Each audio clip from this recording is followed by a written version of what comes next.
সন্ধ্যা নেমে এসেছে। জানালার বাইরে সূর্যের শেষ রশ্মিগুলো ধীরে ধীরে লুকিয়ে যাচ্ছে। অন্ধকার চারপাশে পা রেখে রুমের ভেতর গুমোট এক পরিবেশ সৃষ্টি করছে। ড্রয়িং রুমে সবাই বসে আছে, একমাত্র আহিরকে ঘিরে। আহির চুপচাপ নিস্তব্ধ হয়ে বসে, তার চোখ বারবার নিচের দিকে নামছে, যেন কোনো উত্তর দিতে তার আর ইচ্ছা নেই। প্রশ্নগুলো যেন দেওয়াল ভেদ করে তার দিকে ছুটে আসছে, চাপ হয়ে বুকের ভেতর জমে উঠছে। তুমি এতদিন কোথায় ছিলে? কোনো খবর দিলে না কেন? এখন হঠাৎ ফিরে এলে কোথা থেকে? আহির মুখ তুলে বলল, আমি ইতালিতে ছিলাম, ওখানে পড়াশোনা শেষ করেছি। তবে কিভাবে গেলাম, কার সাহায্যে পৌঁছালাম আর এতদিন কিভাবে কাটালাম, এসব আমি বলতে পারবো না। ঠিক তখনই দরজার পাশে একটু আওয়াজ হলো। সবাই একে একে তাকালো। আফিয়া বেগম আসলেন, তার পাশে দাঁড়িয়ে নুহা। ঘরের পরিবেশে হঠাৎ যেন নতুন কোনো নাটকের দৃশ্যের সূচনা হলো। সবাই চুপ হয়ে গেল, শ্বাসরুদ্ধ পরিবেশে, অজানা অপেক্ষা। আফিয়া বেগম মিষ্টি হাসি দিয়ে বললেন, নুহা, এই যে আমার দাদুভাই আহির। দাদুভাই ও নুহা। আহির যেন এক অদ্ভুত কৌতূহলে ডুবছে, নীরবে বসে আছে। দৃষ্টি আটকে ছিল নুহার মুখে, যেন সেখানে এক অপরিচিত আকর্ষণ। নুহা অপ্রস্তুত হয়ে কিছুটা দ্বিধায় মুখ তুলে তাকালো। দুজনের চোখাচোখি হলে মুহূর্তেই নুহা তার চোখ সরিয়ে নিল, যেন কিছু বোঝার চেষ্টা করছে। নুহা বলল, দাদুমণি, এবার আমি আসি। আফিয়া বেগম একটু অনুরোধের সুরে বললেন, এখানে থাক না দাদুমণি, তোকে কখনো জোর করিনি, কিন্তু আজ করছি। নুহার মুখে অগোচরে বিরক্তির ছাপ স্পষ্ট। তার চোখে কোনো আগ্রহ নেই, যেন এই পরিবেশের মধ্যে তার থাকা কোনোভাবেই টেনে নেওয়া এক অযৌক্তিক কাজ। সোজা গিয়ে একটা চেয়ারে বসলো, যেন তার কাছে এখানকার কোনো কিছুই সঙ্গতিপূর্ণ নয়। আহির আজ প্রথমবার নুহাকে ভালো করে দেখলো। তার চোখের সামনে যেন 6 বছর আগের এক টুকরো স্মৃতি উঠে এলো। রফমিরের সেই ঘোষণা আজও স্পষ্ট মনে পড়ে, তোমার বিয়ে ঠিক করেছি। সেই দিনই প্রথমবার আহির নুহার নাম শুনেছিল। বিয়ের দিন এক ঝলক দেখেছিল নুহাকে, কিন্তু তখন তার হৃদয়ে ছিল রাগ, অভিমান আর অনিচ্ছার এক তীব্র ঝড়। সেদিন নুহার দিকে কোনোভাবে তাকায়নি, এমনকি মনে মনে প্রতিজ্ঞা করেছিল আর কোনোদিন তাকাবে না। কিন্তু আজ যেন কিছু বদলে গেছে। নুহা তার সামনে বসে আছে, একেবারে সহজ, স্বাভাবিকভাবে, অথচ আহিরের চোখ বারবার তার মুখের দিকে ছুটে যাচ্ছে, যেন এক অপ্রতিরোধ্য আকর্ষণ। নুহার প্রতিটি রেখা, প্রতিটি অভিব্যক্তি আজ যেন আলাদাভাবে তার চোখে ধরা দিচ্ছে। যে প্রতিজ্ঞা আহির করেছিল আর কখনো তাকাবে না, সেই প্রতিজ্ঞার ভাঙ্গনের শব্দ আজ আহিরের মনের গভীরে প্রতিধ্বনিত হচ্ছে। আহির বারবার তার দৃষ্টিকে সামলে নিতে চেষ্টা করছে, কিন্তু পারছে না। বাড়ির সবাই নিজেদের মধ্যে কথা বলতে ব্যস্ত। রফমির অফিস থেকে ফিরে ড্রয়িং রুমে ঢুকে সোফায় বসে থাকা ছেলেটিকে দেখে থমকে গেলেন। বুকের ভিতর এক অদ্ভুত ঝাঁকুনি অনুভব করলেন। ছেলেটি তার একমাত্র ছেলে আহির। এই ছেলের জন্য কত রাত নির্ঘুম কেটেছে, কত জায়গায় খুঁজেছেন, কত চিন্তা করেছেন। তবুও আজ তাকে দেখে মুখে কোনো হাসি ফুটল না, বরং মুহূর্তেই রফমিরের মুখ কঠিন হয়ে উঠল, যেন সমস্ত আবেগ চেপে রেখেছেন। তার গলা থেকে বের হলো শীতল প্রশ্ন, তুমি এখানে কি করছো? ঘরে উপস্থিত সবাই যেন স্তব্ধ হয়ে গেল, কেউ এমন কথা আশাই করেনি। এখন একটি অ্যাড চলবে, আপনারা চাইলে স্কিপ করতে পারেন। ওয়ানেক্স হচ্ছে সবচেয়ে বিশ্বস্ত বুকমেকার, যা পিএসজি এবং সিরিয়া অ্যাপের অফিসিয়াল পার্টনার। খুব শীঘ্রই ইন্ডিয়ান প্রিমিয়ার লিগ শুরু হতে চলেছে এবং এটি সবচেয়ে বড় সুযোগ আপনার প্রিয় দলকে সমর্থন করার। এই অ্যাপে আপনি cricket, football, tennis live match দেখতে এবং তাদের স্কোর ভবিষ্যৎবাণী করে সহজে অর্থ উপার্জন করতে পারবেন। সেই সাথে বিএমডব্লিউ গাড়ি, আইফোন, ল্যাপটপ এবং আরো অনেক নগদ পুরস্কার জেতারও সুযোগ রয়েছে। এই অ্যাপটিতে আপনি crash, crystal, under and over 21 ইত্যাদি গেম খেলে সহজেই আয় করতে পারবেন। আপনি বিকাশ, নগদ, ব্যাংক, ক্রিপ্টো, পেপাল এবং অন্যান্য সহজ পদ্ধতির মাধ্যমে সহজেই আপনার জেতা টাকা তুলতে পারবেন। এখানে আপনি 24 ঘন্টা 7 দিন গ্রাহক সহায়তা পাবেন। তাই এখনই পিন কমেন্টের লিঙ্ক ব্যবহার করে রেজিস্ট্রেশন করুন, অথবা গুগলে ওয়ানেক্স সার্চ করে রেজিস্ট্রেশন করুন। আর হ্যাঁ, রেজিস্ট্রেশনের সময় আমার প্রোমো কোড ওয়ানমারুফ ব্যবহার করে প্রথমবার ডিপোজিটে 20,000 টাকা পর্যন্ত জেতার সুযোগ পান। আরিফা অবাক হয়ে তাকালেন তার স্বামীর দিকে। আহির আস্তে করে উঠে দাঁড়ালো, তার চোখে অনুশোচনা আর কণ্ঠে অপরাধবোধ মেশানো। আব্বু কেমন আছো? রফমির ঠোঁট শক্ত করে বললেন, কে তোমার আব্বু? আমার কোনো ছেলে নেই, যে ছিল সে 6 বছর আগেই আমার কাছে মরে গেছে। রফমিরের এই কথায় ঘরে যেন ঝড় বয়ে গেল। উপস্থিত সবাই স্তব্ধ হয়ে গেল। আরিফা বেগম নিজের ধৈর্য ধরে রাখতে পারলেন না, উত্তেজিত কণ্ঠে বললেন, আপনি এসব কি বলছেন? এতদিন পর ছেলেটা ফিরে এসেছে আর আপনি খুশি হতে পারছেন না? রফমির চোখ সরু করে বললেন, আমার খুশি হওয়া উচিত। মনে নেই 6 বছর আগে তোমার ছেলে কি করেছিল? আমার মান সম্মান, এই পুরো বংশের মান সম্মান সব মাটি করে সে পালিয়ে গিয়েছিল। কেন পালিয়েছিল জিজ্ঞেস করো তাকে। শব্দগুলো যেন ঘরের দেওয়ালগুলোও কাঁপিয়ে দিল।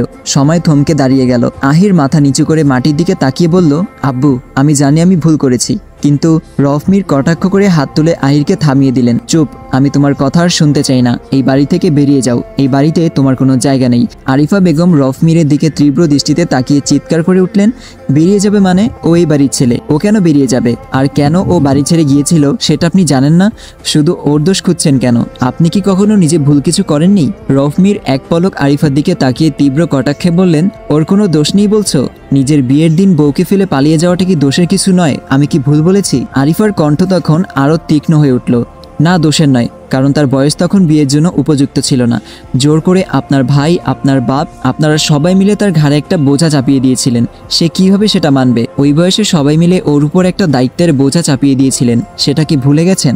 আরিফার কথার মাঝেই হঠাৎ ঘরের অন্য প্রান্ত থেকে তীক্ষ্ণ কণ্ঠ ভেসে এলো, 1 মিনিট। সবার চোখ একসঙ্গে ঘুরে গেল। নুহা উঠে দাঁড়িয়েছে, তার চোখ দুটো আগুনের মতো জ্বলছে।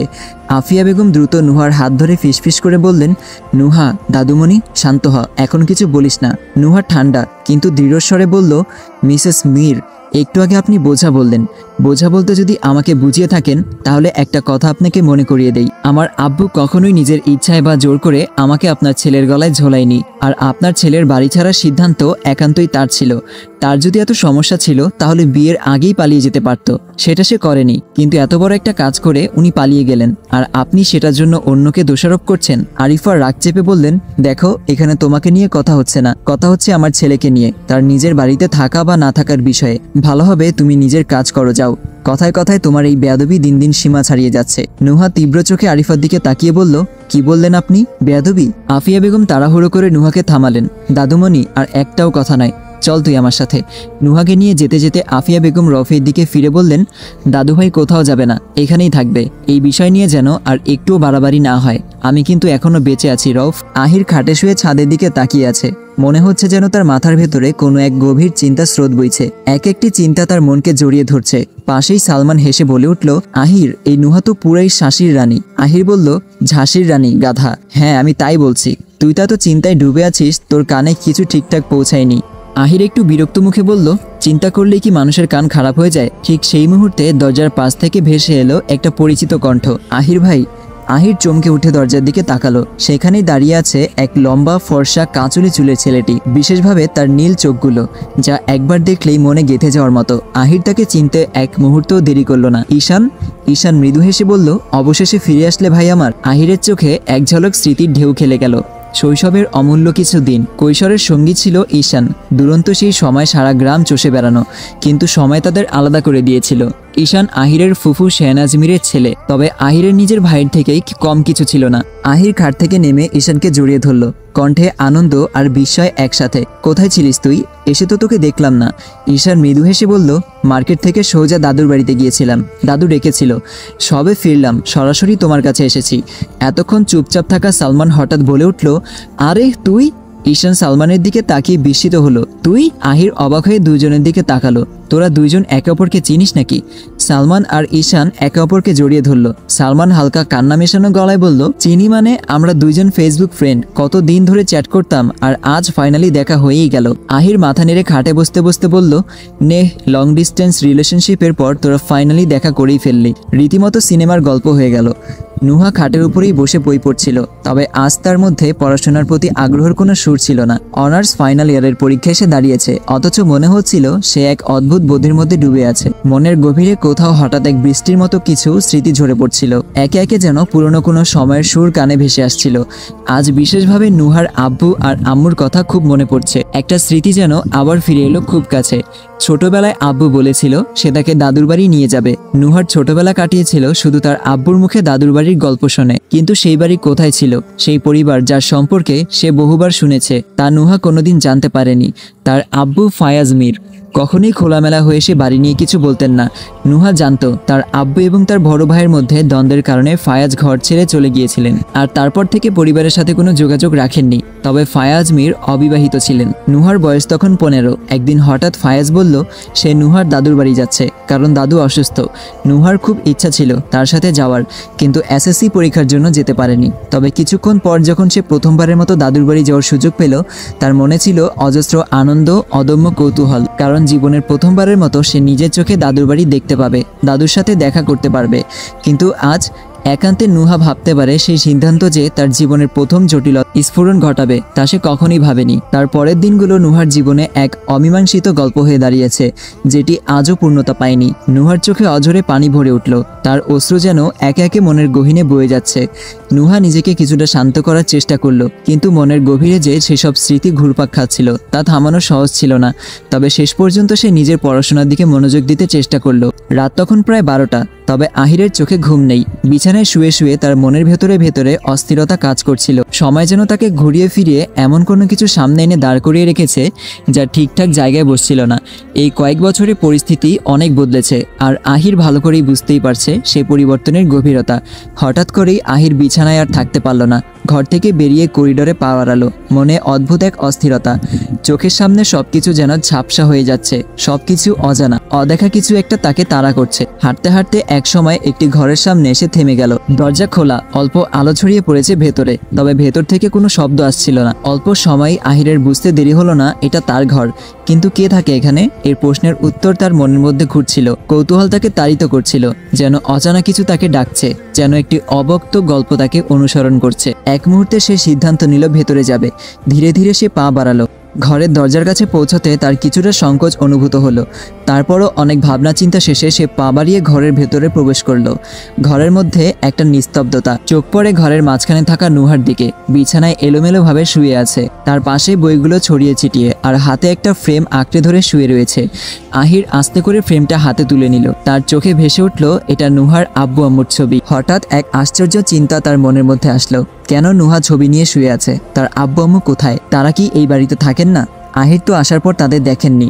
যদি তারা এখানেই নাই থাকেন, তবে নুহাকে কেন রেখে গেছে? এর পেছনে নিশ্চয়ই কোনো বিশেষ কারণ আছে। তবে তার ভাবনায় কিছুটা চিড়ে পড়ল। নুহা একটু নড়ে চড়ে উঠে এবং তাতে আহির দ্রুত পায়ে ঘর থেকে বেরিয়ে গেল। বাইরের সূর্য তখন উঠে পড়েছে, আকাশে সোনালী রঙের আলো ছড়িয়ে পড়েছে, যেন পৃথিবী স্নিগ্ধতার মিষ্টি পরশ পাচ্ছে। নতুন দিনের শুরু, আর সেই সূর্যের আলোতে সবকিছু যেন এক ভিন্ন রূপে উদ্ভাসিত হচ্ছে। নুহা রেডি হয়ে নিচে নামলো। আজ তার ভার্সিটি যাওয়ার দিন। ব্যাগটা ঠিকঠাক করতে করতে দরজার দিকে এগিয়ে গেল। হঠাৎ গেটের সামনে দাঁড়িয়ে থাকতে দেখলো আহির আর সালমানকে। দুজনেই একরকম রেডি, হয়তো কোথাও বের হবে। নুহাকে দেখেই সালমান খুশি হয়ে বলল, আরে আপনি, আপনার সাথে তো পরিচিতই হয়নি। তারপর হাত বাড়িয়ে দিয়ে বলল, হ্যালো, আমি সালমান। নুহা শান্তভাবে উত্তর দিল, নুহা, তবে হাত মিলালো না। তার ব্যবহারে এক ধরনের অচেনা শীতলতা ছিল। সালমান কিছুটা অপ্রস্তুত হয়ে আবার বলল, আপনি কোথায় যাচ্ছেন সকাল সকাল? তখনই পেছন থেকে ঈশান এগিয়ে এসে বলল, নুহা চলো। ঈশান এক ঝলক আহিরের দিকে তাকিয়ে বলল, তোমরা এখানে কোথাও যাচ্ছ? আহির হালকা হাসি দিয়ে বলল, আমরা একটু আশেপাশে ঘুরতে যাব। নুহা ততক্ষণে গাড়িতে উঠে ড্রাইভিং সিটে বসে পড়েছে। ঈশান পাশে সিটে বসে। মুহূর্তের মধ্যে গাড়ি স্টার্ট দিয়ে তারা সেখান থেকে চলে গেল। আহির কিছুটা অবাক হয়ে তাদের চলে যাওয়া দেখলো। এক মুহূর্তের জন্য কি যেন ভাবলো, তবে মুখে কিছু বলল না। সালমান পাশে দাঁড়িয়ে বলল, ভাবি সত্যিই অন্যরকম, তবে জোস। আহির হঠাৎ সালমানের পায়ে হালকা লাথি দিয়ে বলল, চল।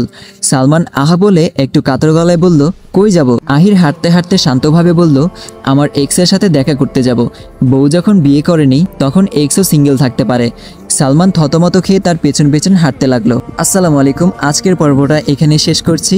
যারা চ্যানেলে নতুন আছেন তারা অবশ্যই চ্যানেলটি সাবস্ক্রাইব করে রাখবেন প্রতিনিয়ত গল্পগুলো শোনার জন্য। দেখা হচ্ছে পরবর্তী ভিডিওতে। সবাই সুস্থ থাকবেন, ভালো থাকবেন। আল্লাহ হাফেজ।